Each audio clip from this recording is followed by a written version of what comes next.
So, welcome to episode 3 of season 3. If you just joined, this is Maria at Maria the Arcane on Instagram, and I'm joined by the ever so lovely Robin of A Tired Witch on Instagram. Oh, hello.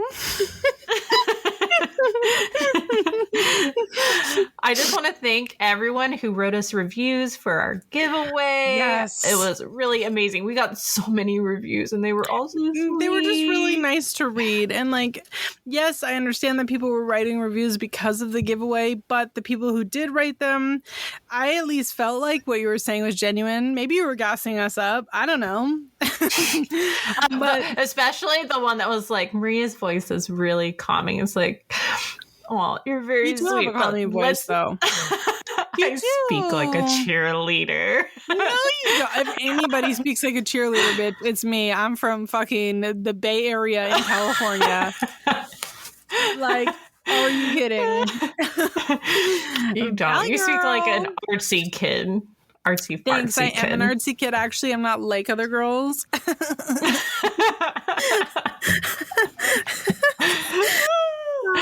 But yes. Yeah, thank you guys so much. And I will say, before we get into this episode, leaving things like reviews for us, things like giveaways aside, sincerely helps the podcast in such a major way. We really, really appreciate it. And if you are willing to take the time to leave one, we will kiss you metaphorically on the lips because, as I always say on here, consensual hugs. Yes, and don't forget that Spotify also does now reviews. Yes. So yes. Give us reviews. Review us. We love you.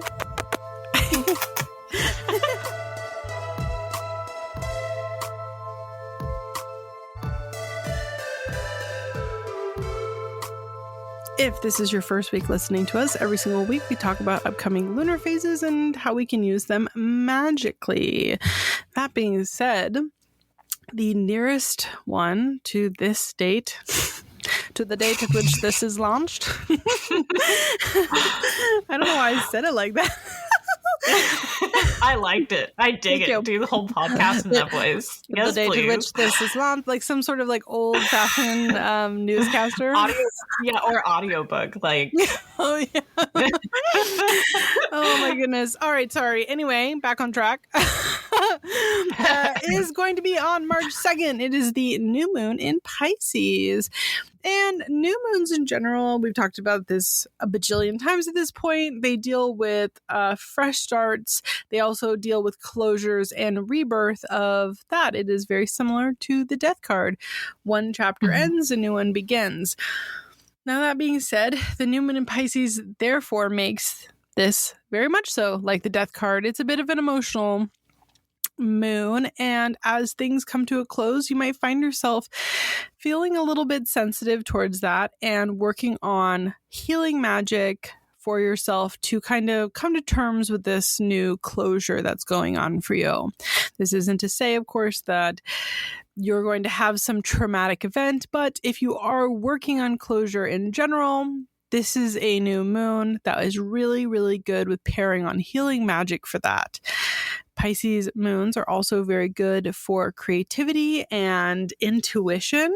So you might find yourself looking towards your, I was going to say tarot cards, but any form of divination that you practice to get a deeper insight to yourself and your practice. And you might be focusing on magic to blossom creativity. I don't know why, but right now I'm feeling very tarot card heavy. It's the death card moon.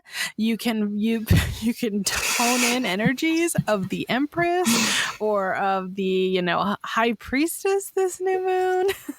The high priestess coincidentally also works or is the card that is associated with Pisces. So I don't know. I'm feeling very tarot heavy right now. Don't ask me why. Don't worry about it. We're here for it.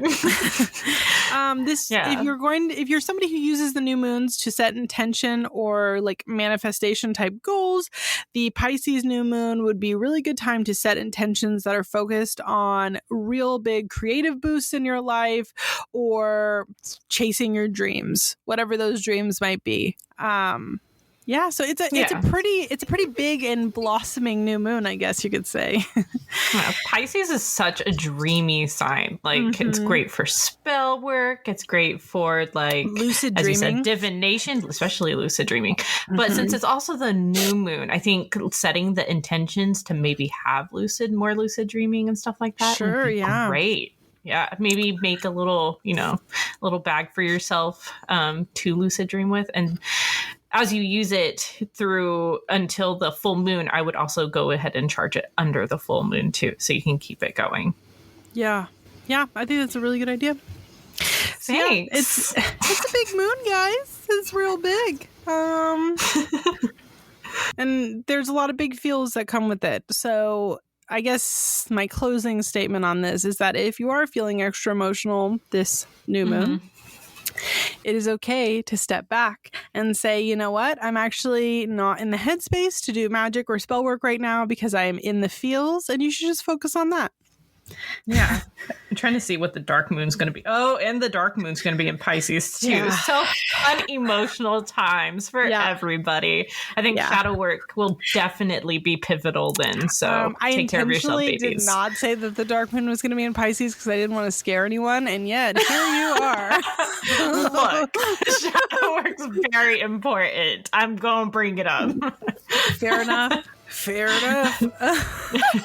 Oh my goodness.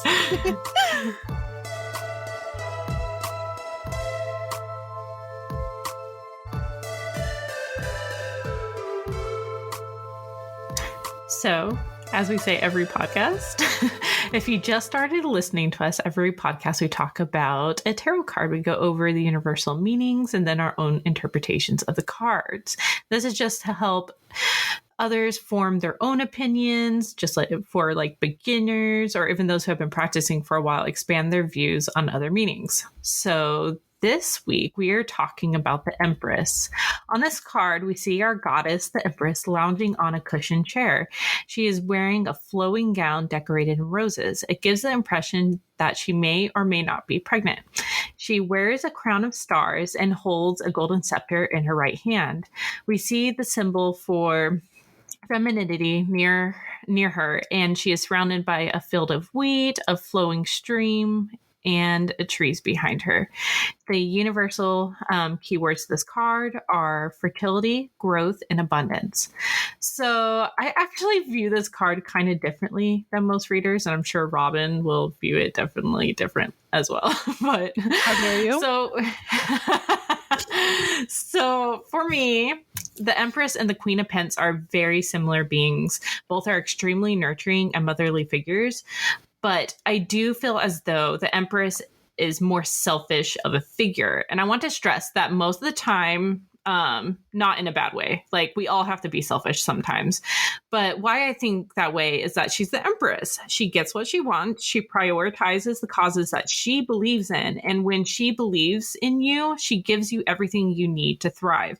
She is a creature of luxury. She pampers herself and she surrounds herself with things that bring her comfort. She is also a sensual being who loves her body and sex. So with all that in mind, she comes into a reading upright in a positive spot. It shows that like someone is taking up space for themselves. They are doing the self-care. They are saying, I want that and I'm going to get it because I deserve it. They may be also helping others manifest their dreams, and they may even be exploring their sensuality. She's kind of like Angelina Jolie. She's an amazing mother, but she is also a central creature. She is in a spot in life where she has the privilege to help out a lot with like amazing causes, but she also still does things that she is passionate about, like acting. Now, sometimes this card falls in a negative spot, and when she is upright, it shows that she is enjoying all those things in excess. It's kind of like what people thought of what Marie Antoinette was doing, living lavishly, focusing too much on self-care. And outside of the Marie Antoinette comparison, it can also show sometimes smothering those we care about because we want them to thrive, and we need to kind of like back off and give them distance. How do you view this card, Robin, dear? You know what? I actually view this very similarly to you. Hear me out. So you have the Emperor card, right? I view the Emperor and the Empress to be the mom and dad of the tarot deck, and I say that in the respect of stereotypical,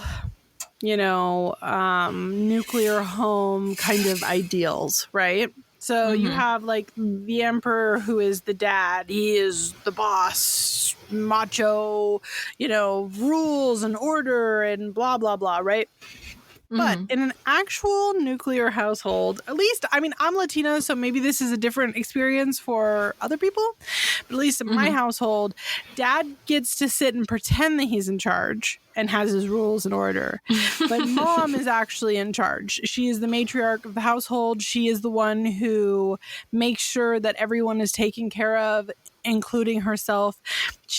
It's her vision, her creativity, her insight, her ideas, everything, right? But ultimately, she is in charge, and she is guiding everyone to the end destination, whatever that might be. So I very much so see this in a similar light to you, just for slightly different reasons. In that, she is nurturing all these things. She is the bringer of life. She is the creative, the nurturer, the growth, the fertilizer of our ideas. But she does all that because she is subtly in charge. And by that, I mean the brains behind the face, if you will. Yeah, she needs to believe in you. Believe in your cause to do things for you. Exactly. You better have a damn good reason. And this is just, in my opinion, a really, really good example of how, I know I've just started that series on TikTok, on Instagram Reels, whatever. That's like my unhinged UPG with tarot. But this is a really good example of that, of how our personal life experience kind of shape this, standard definition of something. To me, a mom, because of my background, has a slightly different, maybe, meaning to somebody else's idea of a mother. Yeah, I love that. Thanks. I love your brain. Oh, thanks. Such a good brain. A real big brain. Thanks. Thanks a lot. I'm really smart, actually.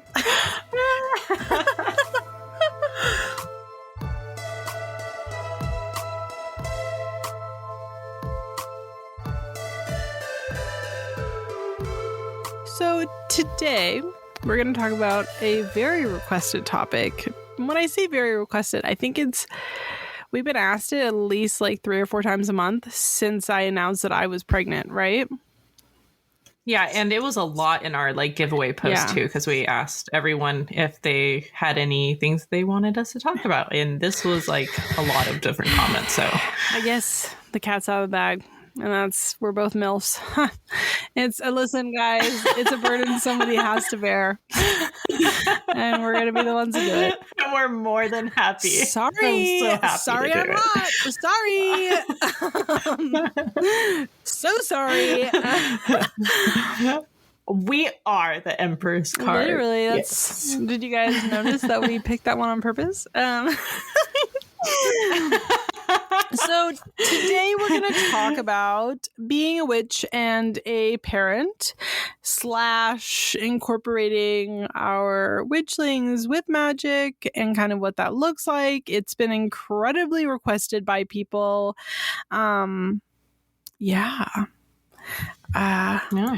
Excited. Yeah. It's one of those things that I know that both of us, for the most part, keep our children off of social media, but we also both are not shy about the fact that we are mothers. And we're both also at two very different points of being mothers. My baby is less than a year old, and Maria's baby is basically on their way to getting a driver's license. It's fucked up. Hey. They're just about to turn into teenager. Let's not like the next basically, 3 years are going to pass by fast. They're basically already getting a 401k. It's totally psychotic. They got a timeshare in Mexico. It makes me sad. What? Why was I not told? I want to go. You're not invited. Sorry. Big kids only. Bullshit.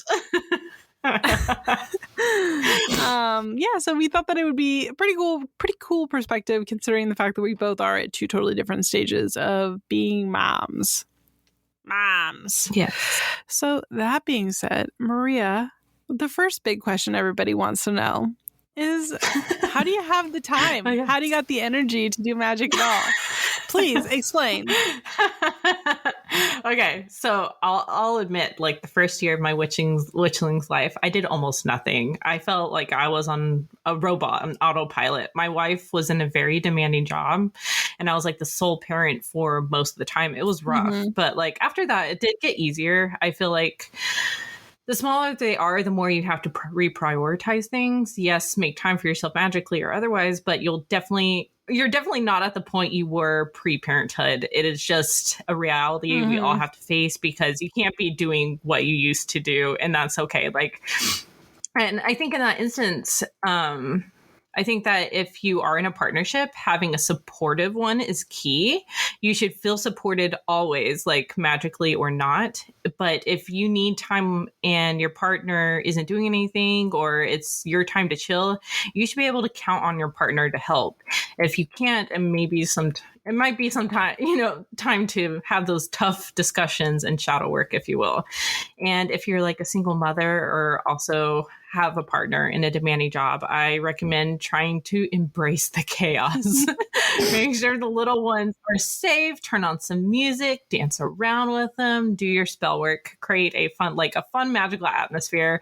That is key. I think like so many witches feel like they have to be alone, or the mood has to be just right. The candles are lit, it's quiet, you can hear the crickets. But that just is not a reality for a lot of witches. Trees are bare. And, just trying to force that will actually lead you to burnout. And if you think about it, like in pagan, like old pagan times, involving family and being rambunctious and stuff like that while they were doing magic and stuff like that was the norm. Like, so if you are interrupted, I promise you won't interrupt your spell. Like spirit knows how hard parents work. They understand. Now, if you have teenagers or tweens who listen to like music or play video games or just generally loud, I recommend like investing in a good pair of noise canceling headphones, because I wear mine a lot. I not only have like a witchling who loves music and video games, but I also have two really loud dogs who like to bark at shadows. So having noise canceling headphones has been a lifesaver for when I'm doing magic. But yeah, so for myself, I do most of my magic work while the witchling is at school or doing something on their own, or at night when they are asleep. Yeah. So how about you? I mean, I'm going to mirror some of the things that you said. Noise canceling headphones and white noise specifically, 12 out of 10. Greatest investment that has ever happened to me. When it comes to doing magic of any kind, I am in a really privileged position where both my partner and I work from home. So our parenting duties is pretty close to 50-50. I mean, there are days where I have our baby all day long and my husband's not around, but then there's days where he pretty much has our baby all day long and I'm not around because I'm working. And I have found in my routine that I wake up quite early, pretty much when the sun comes up, so 6:30ish, and I'll nurse our baby and then put the baby to bed with their dad, and I take the mornings for myself. So I do any kind of like prayer, spell work, meditation, etc. in that first hour when they're both sleeping. Now, I know that's not going to work for everybody because, quite frankly, some of y'all don't wake up early, and there's nothing wrong with that. So the alternative, That's so mean. is when your kid goes to sleep, you still have that same space. And even if you're not thinking about magic per se, but just being a new mom, a new parent, taking time for yourself is super fucking important. Like, being a parent is really hard. Being a parent with a baby is really hard. I'm in a situation where my partner is just as involved as I am, and I'm burnt out all the time. I can't even imagine stay-at-home parents, single parents, etc. There is nothing wrong with saying, hey, I need a little break. That doesn't make you a bad parent. It just means you're a human being who can't constantly be going. So I think, magic aside, taking time for yourself, even if that time for yourself is 15 minutes, is super important to take it when you can. I know taking it whenever you want is not realistic for everybody, but where you can and when you can, take it. And if you can use that for magic, great. It's good. Yeah. I also think just having a kind of a more simplified ritual for yourself, daily ritual, meaning not ritual magic, but just like the rituals that we do when doing magic, it can get more small scale. Light an offering candle in the morning at your altar and have a little quiet prayer to yourself, a little quiet intention for 10-15 seconds, and move on. I know we've talked about this before with like ritual work and magic having to be this grand elaborate thing, and I think that ceremonial orders, even like because Wicca ultimately is a offshoot of ceremonial magic, right? And it is such a prevalent part of our community that it becomes really easy to find yourself falling into the trap that you have to be doing this ceremonial magic, and that is not everyone's practice, and that's okay. Honestly, I think motherhood is what's made me accept the practicality and like simplicity of like household, home and hearth magic. Like, I know that's what I thrive on, and if I try to make myself be anything more than that, I end up like, it's just not my thing. Like, I can't do it. And I know that a lot, there's been really large discussion and discourse around the idea of armchair magicians. And I think that that discourse is really valid.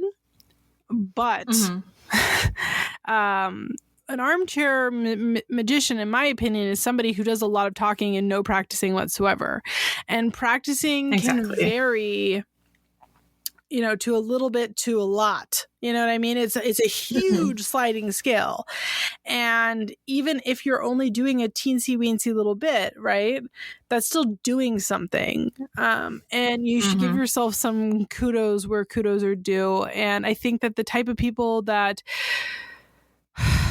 I don't know, get their jollies off constantly, like ripping up other people and their practices, are the most miserable fucking assholes around. Like, sorry, but like, go get laid. Don't you have something else to do? Literally. Especially if all they're seeing is online. Like, no one's practice is 100% online, or even like not even 10% online. Like, I know, exactly. I don't know. All I gotta say is, if I ever get to the point where I am like middle-aged and arguing with people on the internet, like, put a fucking bullet in my brain. I am done. It's a cry for help. Put me down like old Yeller. Speaking of brains, how do you deal with mom brain? I don't. It's that simple. Listen, everybody asks this question. They're like, how do you deal with it? I don't. Like, I just don't. I don't have a solution. I wish I had one. I don't have it. Like, so since giving birth, when I was a kid, I had a stammer that would show up from time to time.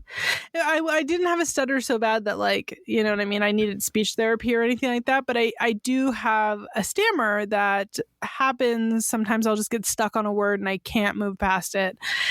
Since giving birth, my stammer has returned.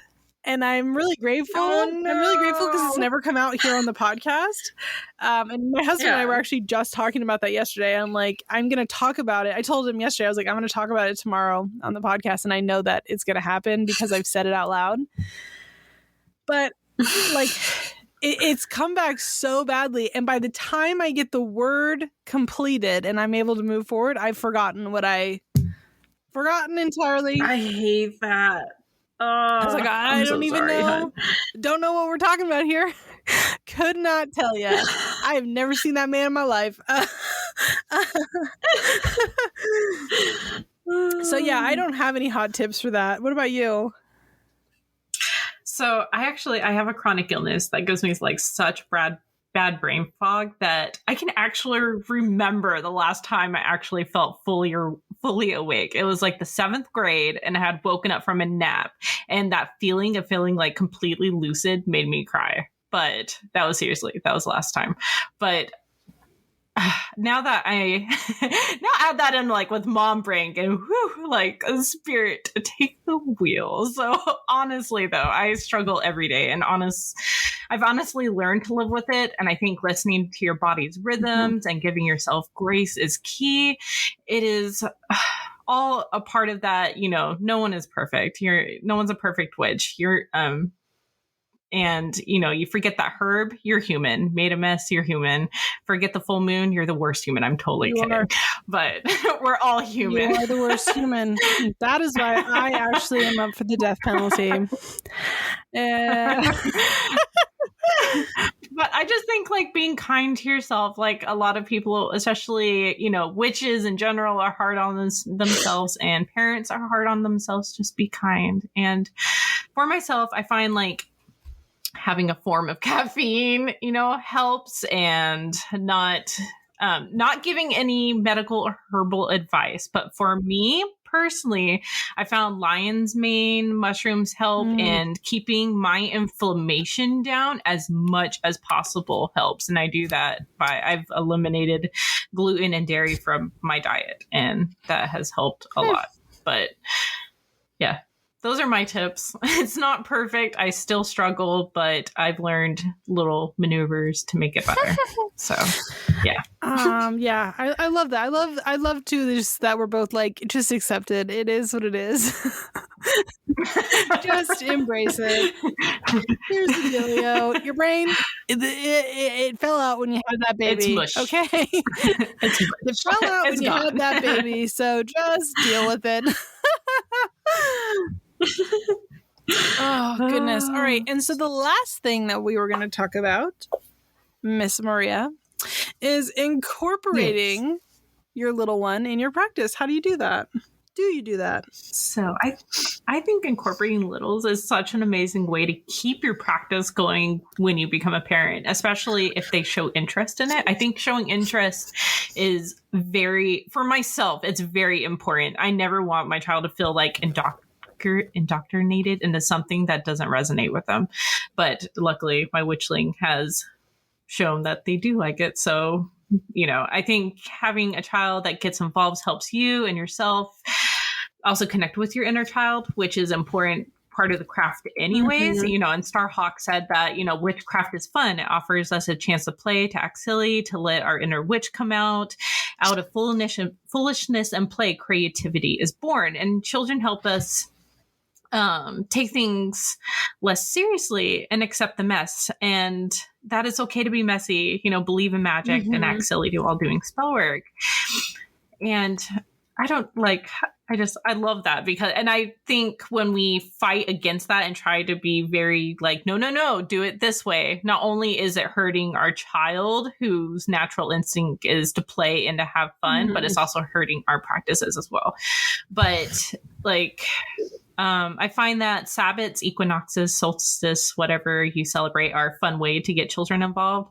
There's just so many activities for children to do during those. Like we have the spring equinox coming up. Why not tell the littles about the goddess who turned into a rabbit who laid eggs? And paint some eggs, plant a garden together, talk to those plants.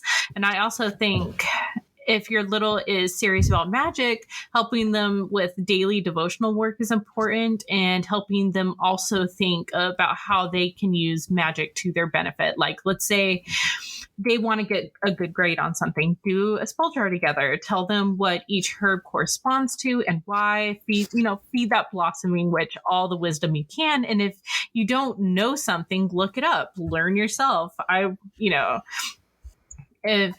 also want to share something that the coffee cup witch on Instagram does. It is just so wholesome. I die. Like in the morning, her family sits around a table and each of them pulls a tarot card, and her little one tells them a story that relates to his card. They call it like tarot story time, and it's adorable. That's and so I'm here for it.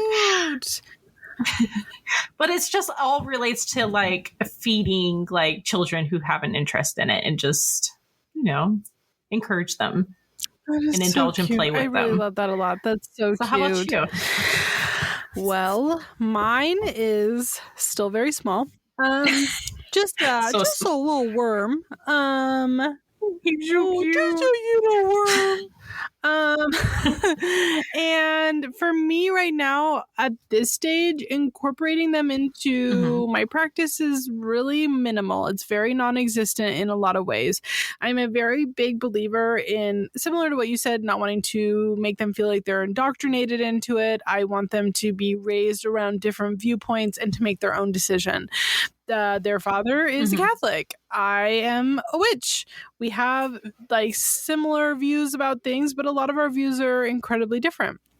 And I don't want them to feel as though they have to believe one way or another. I think that a huge part of religion and spirituality has to be a choice that we make for ourselves.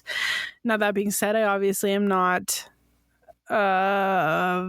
gonna hide my practice, just like I would not expect their father to hide their religion at all. This is just experiencing different things and making our own choices. So for me right now, a really big part of incorporating them is incorporating them in things like protection magic. I've got, mal de ojos on their wrist, and in the mornings, if they're up with me, they'll help me light candles and stuff like that. They don't really know what's going on, but we're having a good time anyway. And just little things like that. But in terms of like anything bigger than that, my child is still too small to even consider that conversation yet. Yeah, so just being involved in protection magic and that sort of stuff, blessings here and there. But yeah, I think your tips were very good in terms of incorporating, because your child is much larger than mine. Oh, believe me, you're going to blink your eyes and they're going to be like the same age. To me yesterday, because he's a bad person and should belong in federal prison. He says to me, he goes, we've been married for 7 years because we just had our anniversary on the 13th. I was like, yeah, we have. That's crazy. And he goes, think about how fast that's gone by. And I was like, where are you going with this?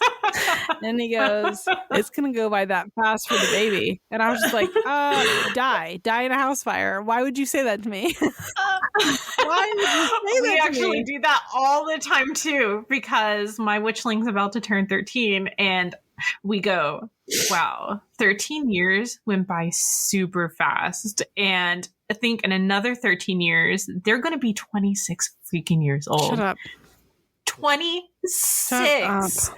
I cannot, like, it stresses me out. No, it really stresses me out. We're really veering off here, but I used to nanny, like, the family I nannied for when I started working for them. The baby I worked with was 3 months old, pretty much almost exactly like to the day.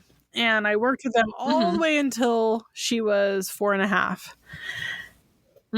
And we went and saw them a couple months ago. And my baby was 3.5, 4 months old. And I was like, and I got a picture of her holding the baby.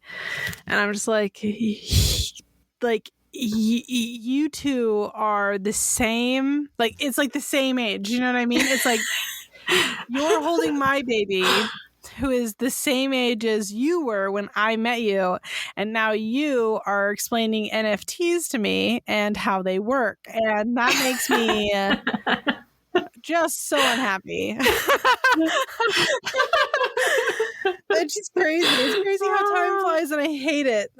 So I'm sure I'll blink, and then we'll be doing, like, I don't know, Sabbats together or something like that, or maybe we'll be doing tarot breakfast talks as well.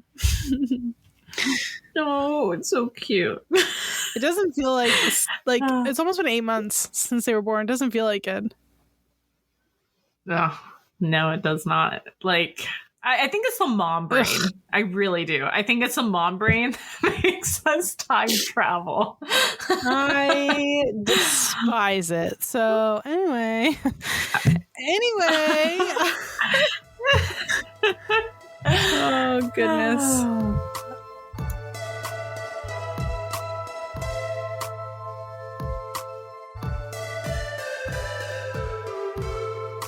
So, Maria, what's stirring your cauldron right now? Oh, well, let me tell you. I love this segment. Yes. Me too.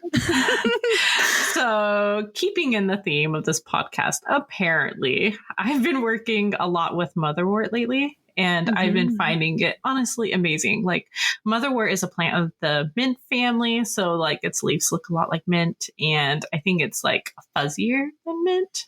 But I don't know. I don't personally grow it myself. I buy it from other people. But just like mugwort is known to be a weed, and an invasive one at that, but it is amazing magically and holistically. The Greeks used to give it to pregnant mothers to help them with labor and anxiety, which is why we call it motherwort. And I feel that motherwort as a herb is like the Empress and the Queen of Pence in, like, spell work. It represents a hug, loving atmosphere, and helps with self-belief. And on a holistic note, it helps with things like cramps and muscle tension. And if you have something like endometriosis, it can aid in, like, helping your body chill the fuck out, at least for me personally. And as always, don't add anything to your diet without talking to your doctor first. And well, anyways, I've been adding it to just about everything, like my teas and my smoke cleanses and a bunch of, like, different spell jars and, like, candle magic. And I've been, like, carrying it around because I've been getting in the habit of carrying around herbs I've been that I'm trying to connect with in order to form a better relationship with it. And I don't know. It's just been nothing but good things with motherwort. And it's definitely has become a staple in my craft this month. But I love it. Yeah. That's awesome. I don't use it at all. I mean, I use it in, like, magic, but I don't use it for anything medicinal. Yeah. I don't even know what it tastes like. Does it taste good? It tastes like herbs. Honestly, for me, it does not have a distinctive taste. Like, even though it's part of the mint family, I know some people I think say that it tastes minty. It doesn't taste minty to me. It just it's very herby. Yeah. If anything, like, it doesn't lean wholly on the mugwort side, but it's like mugwort. It's a herb. It's a herby herb. Right. But yeah, I highly recommend checking it out because it's a pretty schnazzy herb. Is it schnazzy? So schnazzy.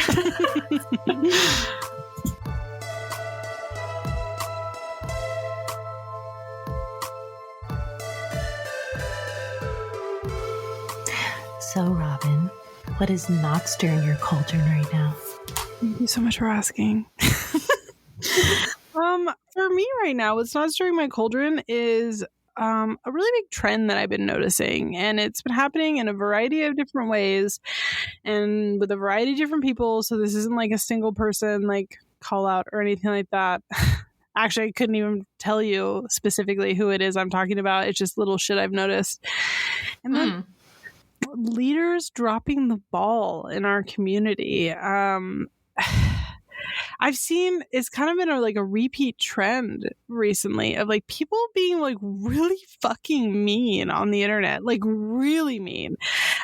Somebody like did a whole smear campaign against like a nobody creator.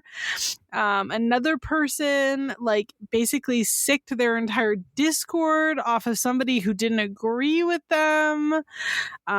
People like being harassed by creators because I don't know, for clout or conversation. It's like a lot. Like I'm sat back and I'm just like, whoa. Like I said, I couldn't even tell you specifically what any one of these instances are unless you like really held a gun to my head and I had to sit and like think about it. But it has been a growing trend that I've noticed, and it's really been disappointing me. I'm just disappointed. No, go ahead. Yeah, like especially with that whole like that whole thing about like them banning Instagram, banning witches on Instagram and TikTok, and how like big name creators were making videos about this saying it's gonna happen. And so I think that is so irresponsible. But like it's just humans are so freaking messy, and like we're all messy 100%. And it's just like people don't think things through before like doing these things, and then they're like, oh well shit, now I have to pick up the pieces because I completely, or they don't, and then they dig their heels in. And it's just, if you make a mistake, own your messiness. Like we're all messy. We're all messy. And like, I don't know, I'm trying to think of how to word this without being a jerk myself, but there's been just this growing number of people in our position that I think that we're really blessed to be in, which is getting to share our knowledge and conversation with other people who take that really for granted, and they weaponize it. And I don't know, it just I have a really, really big problem, I guess, with using your followers as weapons. And I don't just mean weapons like sicking them after somebody, but also using them to create content that is targeted about them in a negative light. And I have to say, it's probably been a dozen instances. And since probably December, maybe November, where I've been seeing this stuff happen. And, I try to stay out of it because, quite frankly, not my circus, not my monkeys. But it has been really unfortunate. And, I try to call people out that I know privately when I see this sort of thing happen, because first of all, I don't think that somebody needs to be publicly shamed to correct their mistakes. But I do think that we as a community, we deserve better. We've got these people that are such pillars in our community that treat people just badly, just really badly. Like, and I just don't know how people find energy to act that way. Me either.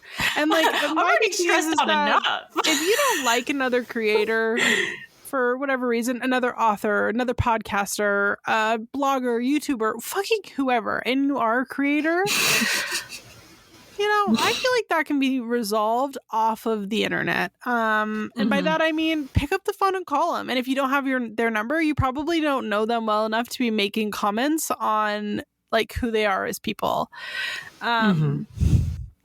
I don't know. It's just really been bumming me out, if I'm being really honest with you. It's been hard to watch. And like, I actually talked about this in the Discord the other day that like there's so much subtweeting that goes on Twitter. I don't know when something's a subtweet all the time. And like, I found myself in a position where I was accidentally perpetuating a really like mean subtweet thread because the original tweet on its own, I was like, yeah, all right, I agree with this. Like, that's true. So I didn't know what was going on. And I just retweeted it. And then I come to find out several hours later that it's like a bunch of really unkind, snarky shit going on. And I was just like, whoa. So like I deleted my retweet of that original post, but I was just like, hey, guys, what if instead of subtweeting, you just say it with your full chest or don't say it at all? Like that old expression, if you got nothing nice to say, don't say anything at all. Like, I agree. I don't know. Like, and I'm not sat here on a high horse pretending like I have not participated in this stuff at some points in my life as well, or even some points in the last couple of years. Like, I'm definitely not pretending I'm better than that or that I'm perfect at that. But I do feel as though it's gotten to this point on social media where it's becoming a trend not just a trend, but it's like the first reaction is to be like hostile and unkind. And it's like, I don't know, man. Like, I've got a couple of accounts out there that I have blocked that are fucking obsessed with me and will not leave me alone, even though it's been over a year. And I've moved on with my life. I've got people that I respect and trust, and I'm watching them tear other people down over minor shit. And I'm just like, yo, when did we get so hostile?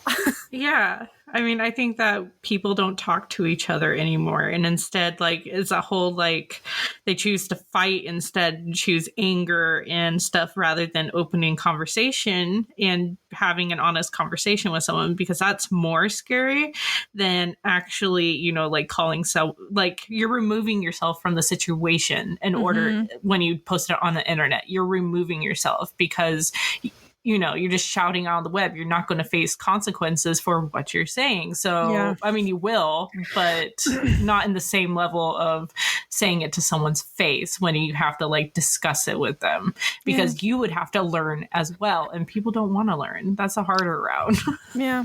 And I think my little closing message on this segment is,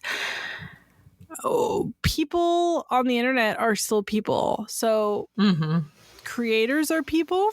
Like I say that as a creator. I make mistakes, you make mistakes, etc. It's not about the fact that we make mistakes, it's how we handle those mistakes that matters. First of all. Second of all, our followers, our subscribers, supporters, listeners, they're also people.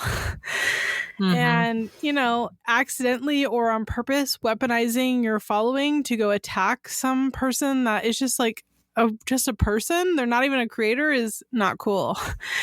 Yeah. I don't know. It's just this real balance that I'm struggling to find myself in, where I'm like, there's a difference between peers holding peers accountable and leaders weaponizing, like, I don't know the word here, the smaller accounts, people, regular people, against them. And instead of calling people out or even like being like, I saw someone doing this the wrong way, like instead just like do a post or reel or TikTok about not pointing out who's doing it wrong, just showing it in a different light. Yeah, how you do it. I guess the way I would look at it is, instead of like belittling, mocking, or using somebody's experience as like a stepping stone for clout, I think instead, if you think that there's something wrong with something you've seen, let's instead completely change the conversation to, hey, I've noticed this is a thing that some people do, and I'm going to show you how I do it. And lead by example with showing how you would do the thing. Instead of just like having these weird little like rage fueled arguments, like it's just silly to me. And I am personally very tired of, I don't know, like weirdo, strange men online, like being horrible to me when I have no fucking clue who they are. Like, and then simultaneously tired of just watching, like, but like it's not just about me. I'm always watching like people I respect like disappoint me by like, you know what I mean? Like weaponizing their platform. It's just yucky. So anyway, we can move past this, but I am disappointed and bummed out and tired of it.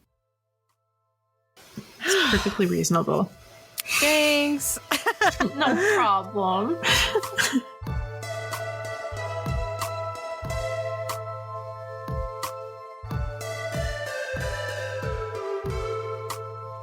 If you've just joined us this week, every single week we talk about creators, photographers, artists, fucking musicians, bloggers, whatever that we're loving right now.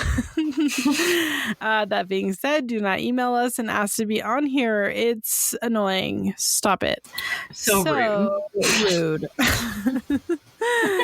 Especially when you started off by being like, hey, do you and your friend want to do this? Like, well, what's her name? What's my name? What's this podcast called? Or even just asking and then being like, I love your podcast. Do you, Becky?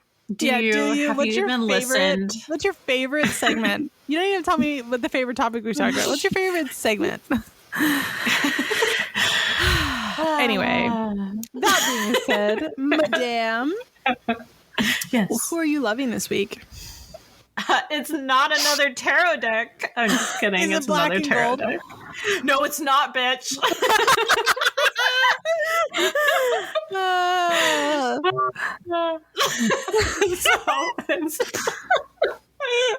So go on then. Share with us your definitely not black and gold tarot deck.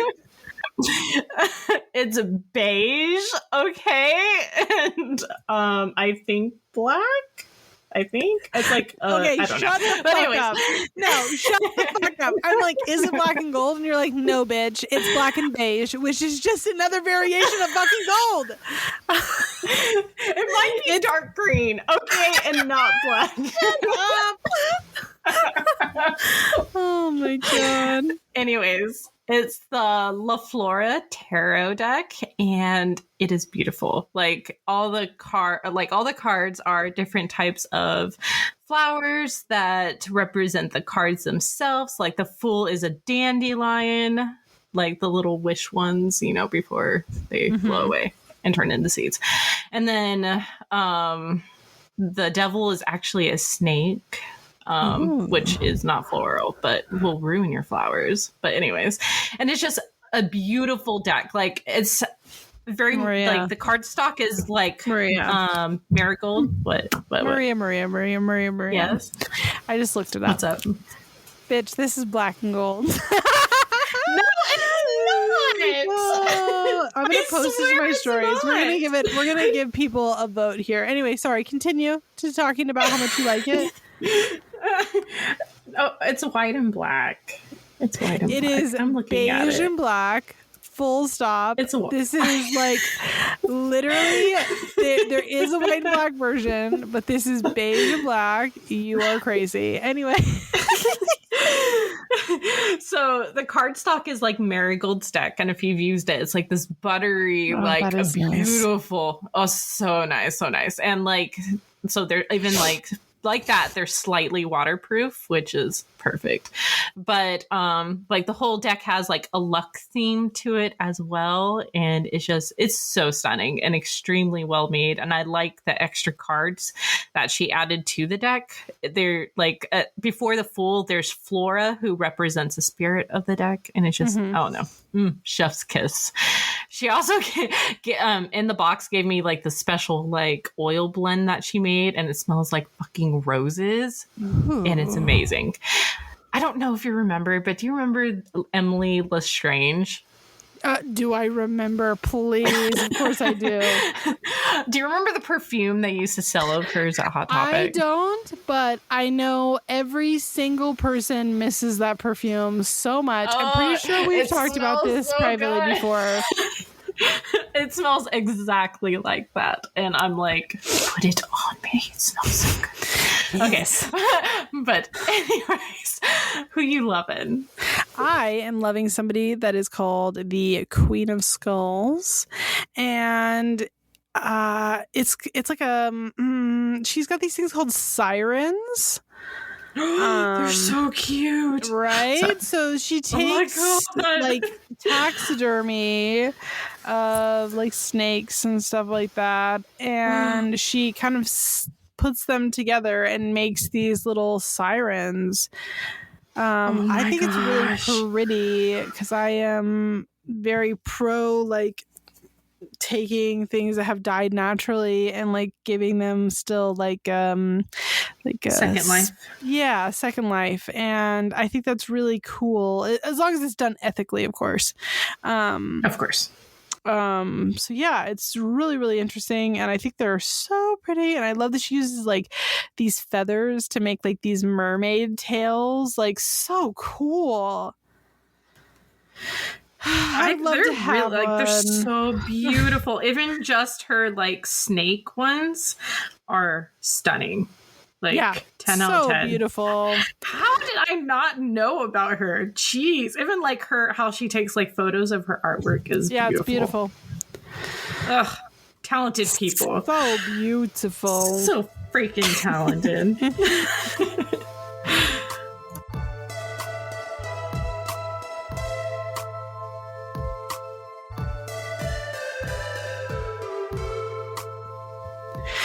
Thank you guys all so much for listening to this episode. We hope that you will join us on Friday, March 3rd for our 4th episode of Season 3.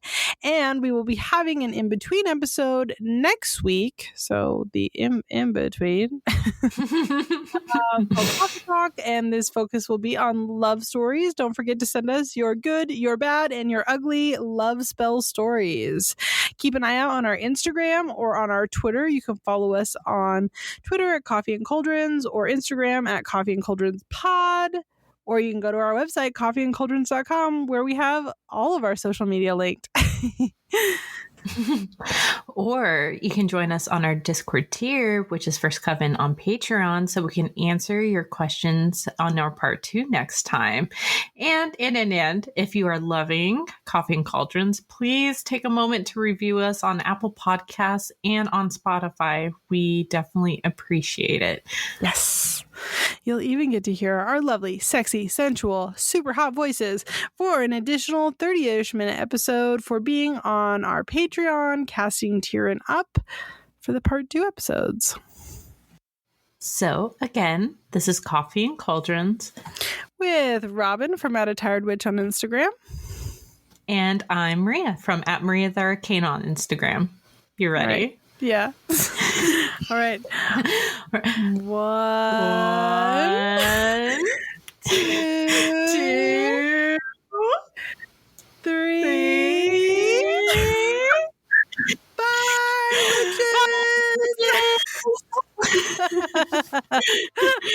That sounded good, right? I think it was good. Yay!